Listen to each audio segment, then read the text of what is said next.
오늘은 오연행음품에 부처님께 공양 올리는 그런 것에 대해서 말씀을 드리도록 하겠습니다. 오연행음품 몸의 첫 번째, 선 남자여 널리 공양한다는 것은 내가 오연보살의 수행과 서원의 힘으로 깊은 믿음과 이해를 일으켜서 부처님 앞에 나타나 있듯이 알아보며 모두 훌륭한 공양거리로 공양합니다. 이렇게 말씀하셨어요. 불자들은 부처님이 되고자 열심히 수행하는 사람을 불자라고 한다고 그랬죠. 일상에서는 가족들과 행복하고 또 단단한 가정을 꾸리기 위해서 열심히 노력하고, 마음속으로는 오연보살님이 일러주시는 10가지 수행법을 간직하고 몸으로 실천하는 사람을 우리가 불자라 그럽니다. 오늘 그 수행법으로 공양에 대해서 말씀을 드리겠습니다. 이거는 한문으로는 광수공양이라 그래요. 광수, 넓을 광자, 닦을 수자, 올릴 공자, 길을 양자. 자, 널리 공양을 닦는 것이라고 말합니다. 광수공양은. 그래서 공양이라는 수행법을 실천하는 것이고, 또 한 부처님께만 공양을 올리는 게 아니라 지금 내 눈에 보이지 않지만은 온 세상을 가득히 채우고 있는 부처님께 쉼없이 끊임없이 공양을 올리는 것입니다. 이 광수공양에는 눈여겨보아야 할 내용이 있어요. 말씀을 하나씩 드리면은, 첫 번째가 내가 오연보살의 수행과 서원의 힘으로 깊은 믿음과 이해를 일으켜서 부처님 앞에 나타나 있듯이 알아보고 또 모두 훌륭한 공양거리로 공양을 합니다. 이런 내용이에요. 즉 우리가 쉽게 말해서 소원을 이루려면은 부처가 되겠다 이런 소원을 이루려면은 그 소원을 하고 수행한다는 것은 보통 중생들의 능력으로는 매우 힘든 일입니다. 그렇죠? 내가 간절한 소망을 알고 있는 뛰어난 분의 도움을 받아야 돼요. 그래서 오연행음품에서 내가 시방의 10가지 방향의 모든 부처님께 공양을 올리는 일도 오연보살의 힘에 의지한다 이렇게 했습니다. 이런 마음을 지닌다면은 내가 오늘 이룬 선행도 누군가의 보살핌으로 이루어졌다는 뜻이 되는 거예요. 내 혼자 이루어진 게 아니고 누구의 보살핌이 있어서 이루어지는 겁니다. 사람들은 흔히들 외롭다고 생각합니다. 아무도 자기 편이 되어주지 않는다고 생각을 해요. 하지만은 이 부처님 말씀의 경전을 읽어보면은 내가 작은 일이라도 선한 일을 하려고 한다면은 불보살님이 내 뒤에 든든하게 서 있음을 알아야 한다고 합니다. 좋은 마음으로 그 착한 일을 선행을 해보시기를 원하여 그 마음 자체에 이미 여러분들의 든든한 호응문이 함께 한다고 부처님은 말씀하셨습니다. 내가 부처님 앞에 서 있고 또 그 부처님을 내 눈으로 똑똑하게 보고 있는 가운데 정성을 가득 담은 공양을 올리는 겁니다. 공양이라고 하는 것은 인도말로 범으로 뿌자입니다. 뿌자라고 하는 것은 경의하고 예배하고 헌신적인 보살핌이라는 뜻이 담겨 있어요. 그래서 수행하는 사람들을 존경하고 그들이 탈없이 수행을 완성할 수 있도록 옆에서 챙기는 일입니다. 바로 이런 마음으로 수행을 완성한 부처님을 향해서 다시 한번 공양으로 올리는 것이 오연행음품의 그 공양의 오연행입니다. 오연행음품에서는 구체적으로 어떤 공양으로 올리는지 예를 들어서 일러줍니다. 말씀을 해놨어요. 그 부분을 한번 읽어보겠습니다. 이른바 꽃과 꽃다발과 천상의 음악과 천상의 일상과 천상의 꽃과 천상의 여러가지 향과 바르는 향과 사르는 향과 가루향입니다. 이 천상의 꽃, 또 꽃다발, 또 음악, 우리가 이제 음악을 잘 부르는 사람을 가른빈가라 그러죠. 천상의 일산, 또 천상의 옷, 또 하늘의 그 여러 가지 향과 바르는 향도 있고 사르는 향도 있고 가루로 뿌리는 향도 있다 이 말이에요. 이와 같이 무더기 하나하나를 수미산과 같이 크게 합니다. 수미산이라고 하면 우리가 사방 80유순이라고 그래요. 그 넓고 높은 산에 크기와 같이 공양을 올려야 된다. 또 여러 가지 등불을 켜는데 우유등과 기름등과 온갖 향유로 만든 등을 낱낱이 심지어 수미산과 같이 많고 또 낱낱이 등의 기름은 큰 바닷물과 같은 이러한 공양거리를 항상 공양을 올려야 된다 이렇게 했습니다. 그러니까는 부처님께 올릴 공양물로는 꽃이 있고 음악이 있고 햇빛 가리개 그걸 일산이라 그래요. 일산. 햇빛을 가린다 해서 일산이라 그럽니다. 우리가 우산이 양산이라 그러죠. 저는 양산 아니면은 모자를 쓰고 간다든가 뭐 이런 하여튼 햇빛을 가릴 수 있는 것. 또 옷을 공양 올리고 또 향을 공양 올리고 등불을 들고 있습니다. 그래서 우리에게는 이것을 육법 공양이라 그래요. 부처님께서 6가지 정성을 담아 올리는 일이 이제 친숙합니다. 자, 그 6가지는 다 알고 계시죠? 첫째 향, 두 번째 등, 세 번째 꽃, 네 번째 과일, 다섯 번째 차. 차는 우리가 마시는 차입니다. 굴러가는 차가 아니에요. 여섯 번째는 쌀. 이렇게 설명을 합니다. 첫 번째, 향은 번뇌하는 자신을 태워서 주의를 밝게 하고 속박에서 벗어나서 자유자재한 경계를 이루는 해탈을 상징하는 공양으로 우리가 해탈향이라고 그래요. 예불에 우리가 해양정량, 해양해탈향, 해탈직연장 하죠. 그 해탈향이라고 그래요. 그래서 모든 속박에서 벗어나가지고 자유자재한 경계에 이르는 것입니다. 자, 연기가 자유자재하게 몸을 태우고 나면 연기가 나면서 연기가 어디로 가요? 자유자재하게 가죠. 그래서 해탈량이라 그래. 또 두 번째는 등공량이라. 모든 사물의 도리를 분명히 깨뜨려 보는 깊은 지혜와 반야와 희생, 광명 이런 것을 찬탄하는 상징하는 공양으로 우리가 반야등이라 그래. 반야는 지혜입니다. 그 등불 올 때 반야등, 우리가 인등을 킬 때는 이제 반야등이라고 하고 장명등이라고 그래. 밝음을 길게 해준다. 어둠을 없애고 밝음을 해준다 해서 장명등이다 이렇게 합니다. 그래서 등공양을 올리는 거예요. 그 다음에 세 번째는 꽃공양입니다. 꽃공양은 부처가 될 목적, 부처가 되는 것은 뭐냐? 성불이라 그러죠. 성불을 목적으로 자리타가 원만한 육바라밀을 비롯한 도살의 수행을 상징하는 공양으로 만행화라 그래요. 자리타는 자기도 이롭고 남도 이롭게 하는 것. 그거가 원만해져야 육바라밀 6가지 지혜, 6가지 지혜가 뭡니까? 첫째는 보시 베푸는 것이요. 둘째는 지계, 계를 지키는 것이요. 세 번째는 인용, 참고 견디는 것. 참아야 되는데 우리 이 중생계에서 인간들이 참 참을성이 없어. 아주 급해. 참지 않으면 안 됩니다. 참을성이 있어야 돼. 그 다음에 정진. 그러니까 이제 베푸는 것도 끊임없이 해야 되고 또 계를 지키는 것도 끊임없이 해야 되고 참는 것도 끊임없이 하는 게 정진이라.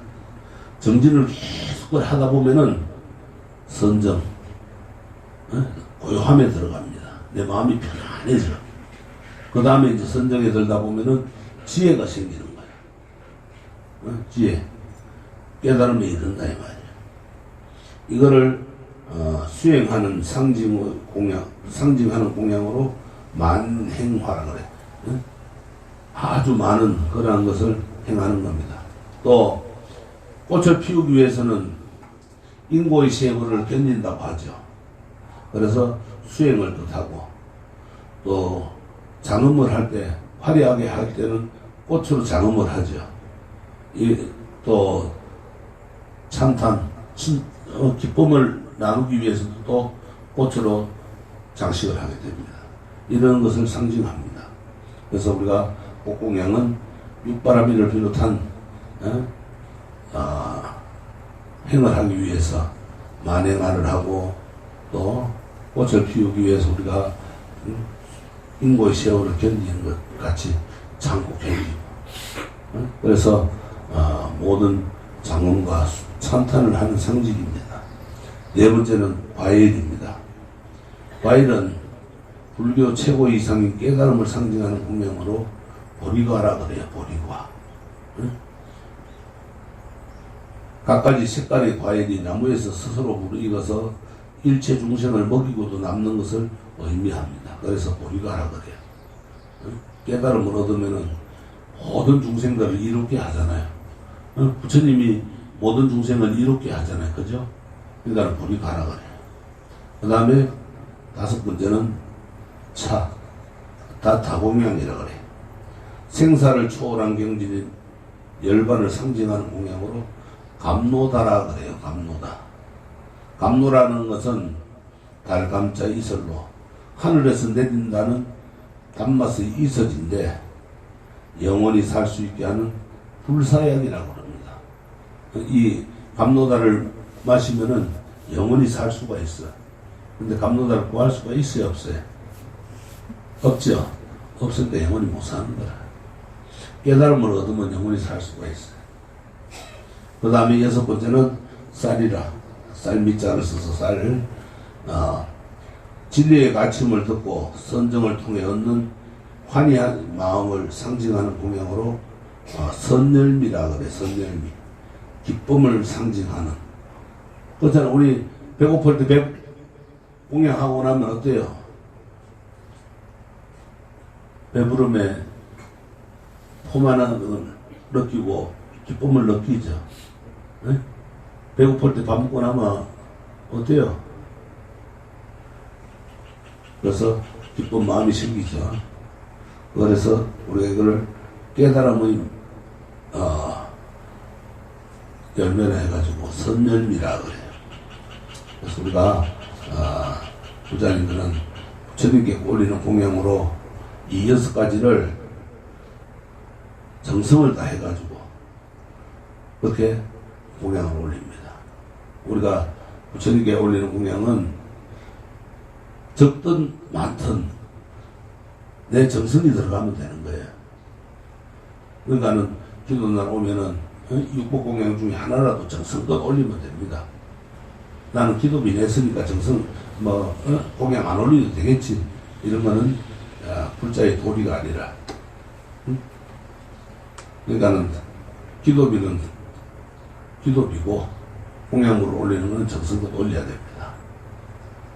물질적인 공양은 구체적으로 명시되어서 불자들이 공양 올리기에 좋잖아요. 불자님들이 법회에 오실 때 향이나 초나 쌀, 꽃 이런 공양물들을 부처님께 올리셨을 겁니다. 그런데 공양에는 육법 공양처럼 물질적인 공양이 있고, 또 진리의 공양인 법공양도 있습니다. 보현행원품의 세 번째 보면은 광수공양에는 법공양이 있는데, 이 법공양이 공양 중에서 가장 어뜸이라고 합니다. 우리가 육법공양보다도 더 아주 소중한 것이 어뜸인 것이 이 육법공양이 법공양입니다. 그러면은 이제 우리가 이때까지 해온 것이 뭐예요? 제공양이라 그래요. 제공양만 하지 말고, 육법공양만 하지 말고 법공양도 올려야지 하는 생각을 해야 됩니다. 근데 정작 우리가 법공양을 올리니까 법공양이 뭐예요? 하고 그것도 모르고 무섭니다. 참 막연하죠. 답답해. 진정한 우리 불자들, 신도들은 그런 북공양을 올려야 되는데, 북공양이라고 하니까 수행하는 스님들만이 생각할 수 있는 것일까 하고 경전이나 불교 책을 많이 사서 불자님들에게 법보시 하는 것일까 하는 생각일 수도 있습니다.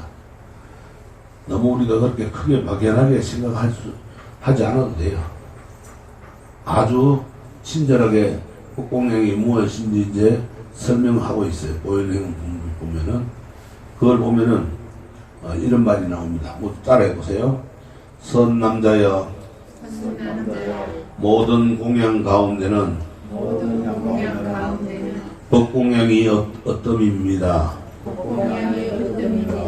부처님 말씀대로 수행하는 공양과 중생들을 이롭게 하는 공양과 중생들을 거두어주는 공양과 중생들의 고통을 대신하는 공양과 부지런히 서는 건을 닦는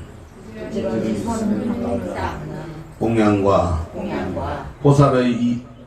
보살의 할 일을 버리지 않는 공양과 보리심을 여의지 않는 공양이 그것입니다. 우리가 이제 그러면은 이 법공양 중에 어떤가는 법공양이 7가지가 있어요. 첫 번째가 부처님 말씀대로 수행하는 공양. 두 번째는 중생들을 이롭게 하는 공양.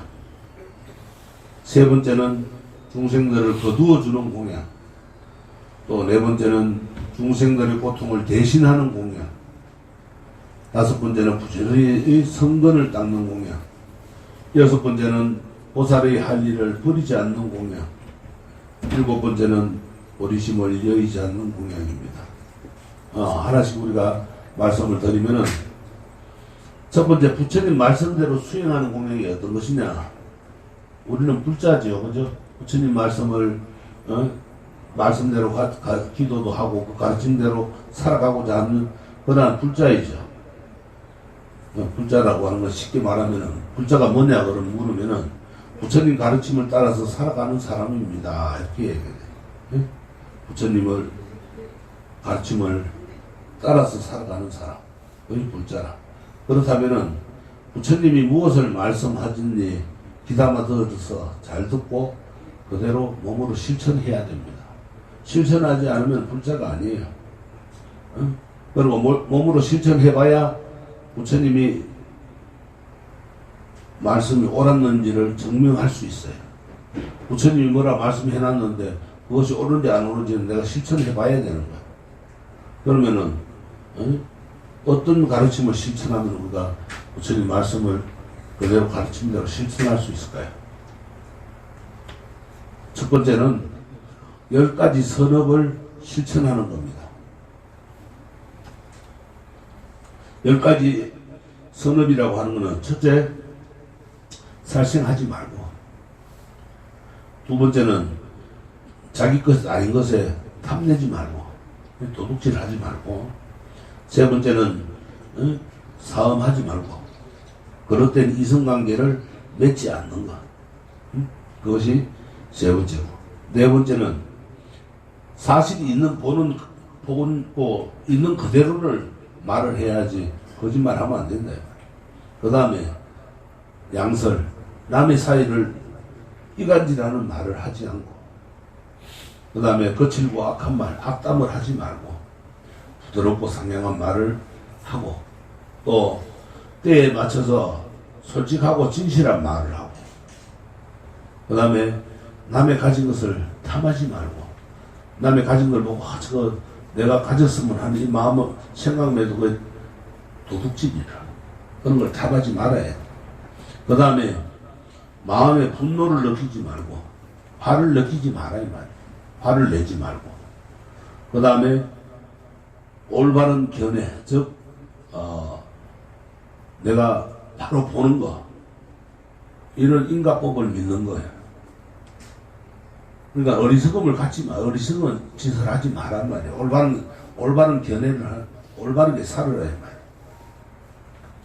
두 번째는 마음에 언제나 자비심을 담는 겁니다. 자비를 담아야 돼요. 자비라는 게 뭡니까? 끊을 자자에 기쁠 비자라. 응? 자비라고 하면은 고통을 끊어 없애주고 기쁨을 주는 것이 자비입니다. 그 다음에 세 번째는 오계를 늘 기억하면서 생활에서 어기지 않으려고 노력하는 겁니다. 오계가 뭐예요? 아까 이야기했듯이 자, 첫째 불살생, 살생하지 않는 것. 두 번째 불투도, 도둑질하지 않는 것. 세 번째 불사음, 이성관계를 함부로 하지 않는 거예요. 그 다음에 불망어, 거짓말하고 이간질하고 악담을 하고 이런 거 모든 거. 그 다음에 다섯 번째는 불엄주라, 술을 마시지 않는 거. 이 5개를 지키려고 어기지 않으려고 노력해야 돼요. 그걸 지키려고 노력해야 됩니다.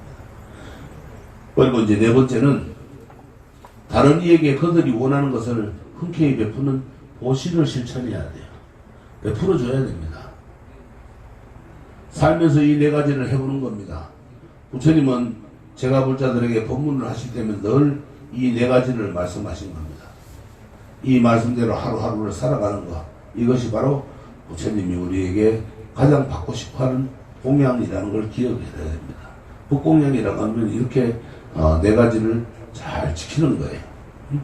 10가지 선업을 지키고 또 마음에 언제나 자비심을 갖고 있어야 되고 그 다음에 5개를 지키고 또 네 번째는 보시를 행하는 것.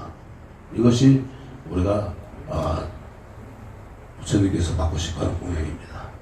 그 다음에 이제 두 번째 중생들을 이롭게 하는 공양. 또 중생들을 세 번째 중생들을 거두어주는 공양. 이 두 가지 공양은 사서법이라 그래요. 사서법. 응? 부처님의 가르침에 있습니다. 사서법이라고 하는 것은 사람들을 너그럽게 포용하는 네 가지 방법인데 첫째는 여기도 또 베푸는 거예요. 보시. 보시가 우리 불교의 가장 중요한 힘입니다. 둘째는 다정한 말을 하는 것. 사랑스러운 말하는 것.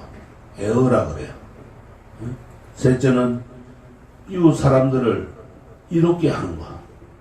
이롭게 하는 일. 이행이라 그럽니다.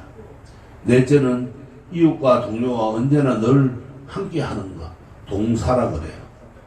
이 네 가지를 사람들에게 언제나 베푼다면은 사람들은 그 덕분에 행복해질 겁니다. 그리고 사람들은 나를 믿어줄 거고 내게 힘을 실어줍니다. 내가 힘들 때 내 편이 되어주는 겁니다. 근데 내가 힘들 때 내 편이 안 되고 다 가는 거는 내가 그 행을 잘못하고 살았기 때문에 그렇게 되는 거예요.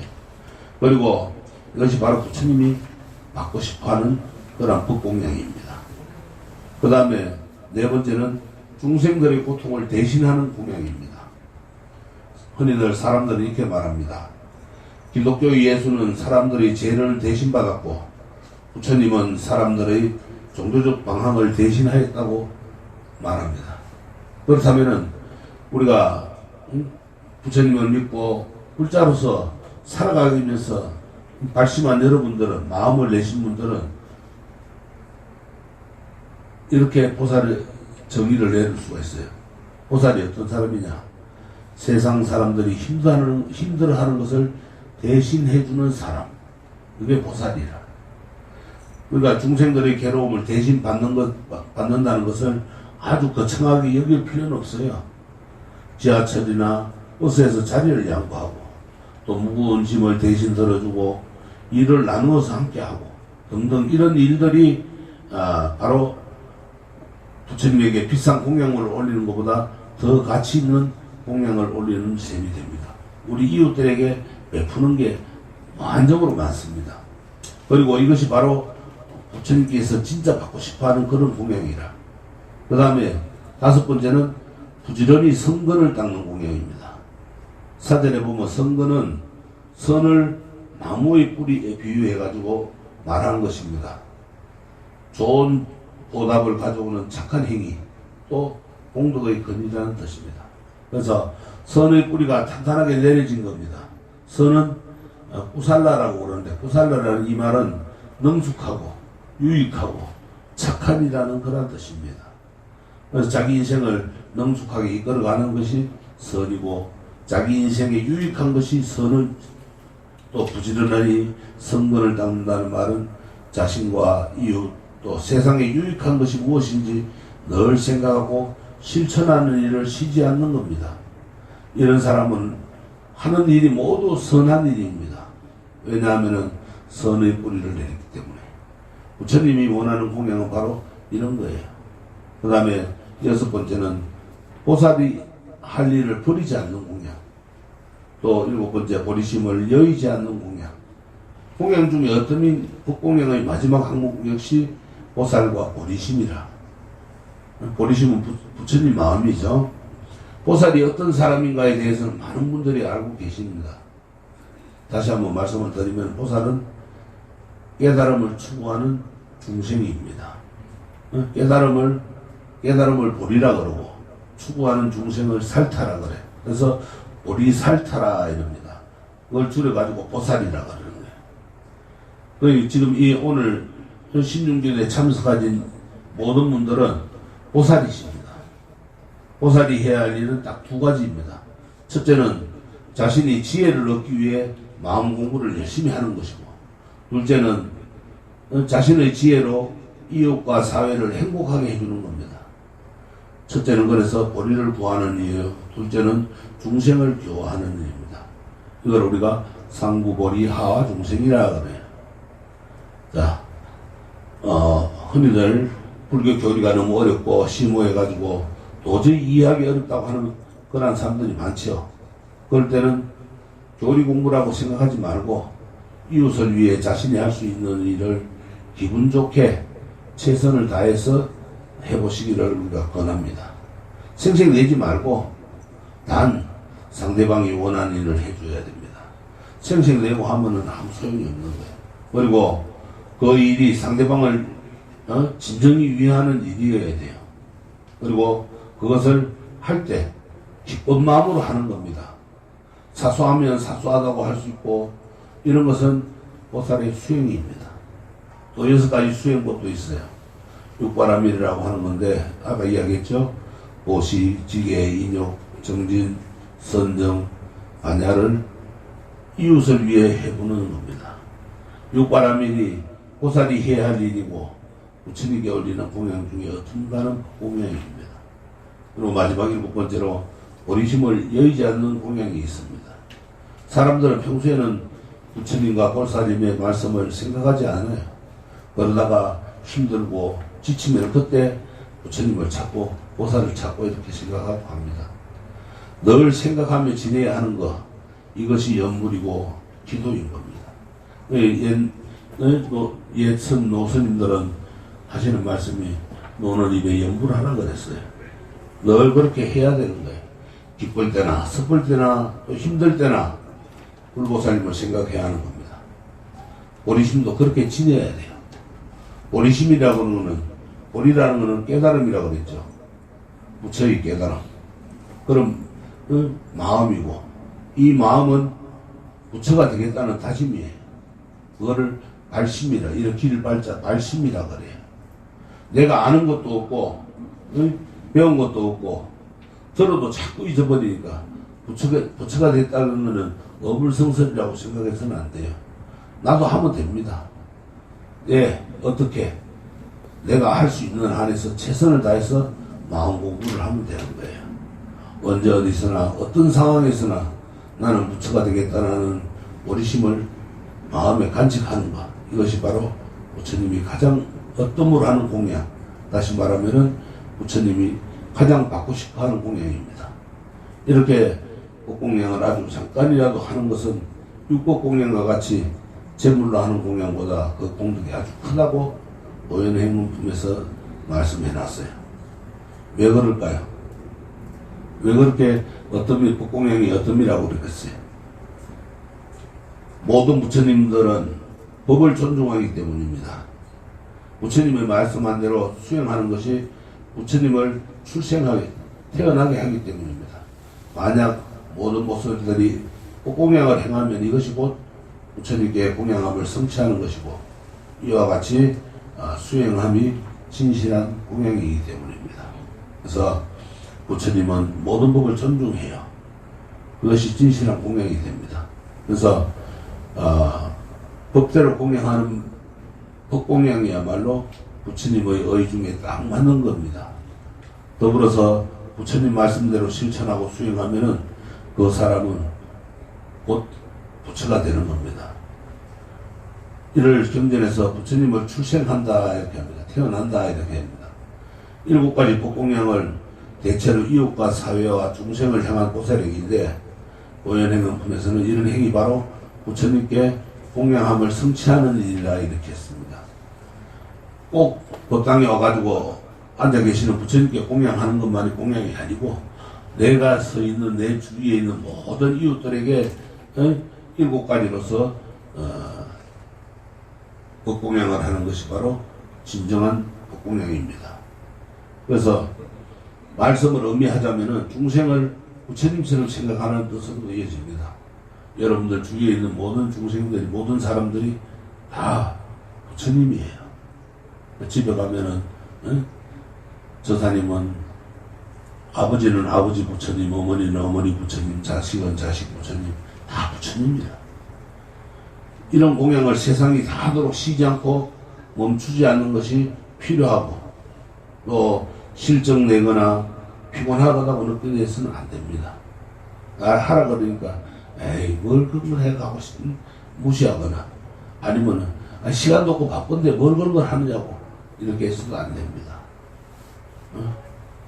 한결같은 마음으로 부처가 되겠노라고 다짐하고 할 수 있는 일을 찾아서 한번 그렇게 실천해보는 일, 이것이 오연보살 마하산의 선제동자에게 일러준 깨달음을 얻는 한 가지 방법이에요.